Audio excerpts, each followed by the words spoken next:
ఒకే T20 ప్రపంచ cup సీజన్లో అత్యధిక పరుగులు చేసిన ప్లేయర్గా షాహిబ్జాదా ఫర్హాన్ సరికొత్త ప్రపంచ రికార్డు సృష్టించాడు.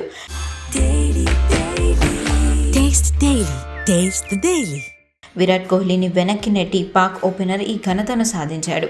సూపర్ 8లో భాగంగా శ్రీలంకతో జరిగిన మ్యాచ్లో 38 పరుగులు పూర్తి చేయగానే ఫర్హాన్ విరాట్ కోహ్లీ రికార్డును బద్దలు కొట్టాడు.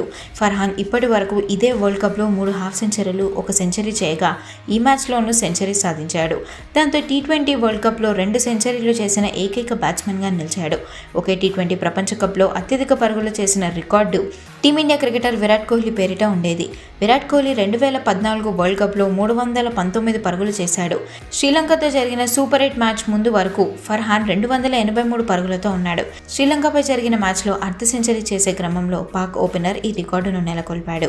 విరాట్ కోహ్లీ 2014 టీ20 ప్రపంచ కప్లో 6 ఇన్నింగ్స్లలో 106.33 సగటుతో 319 పరుగులు సాధించగా ఆ టీ20 ప్రపంచ కప్లో విరాట్ కోహ్లీ బ్యాటింగ్లో రాణించి 4 అర్ధ సెంచరీలు చేశాడు.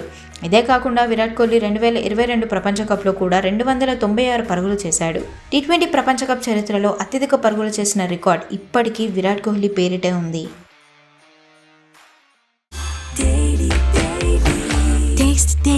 Taste the Daily.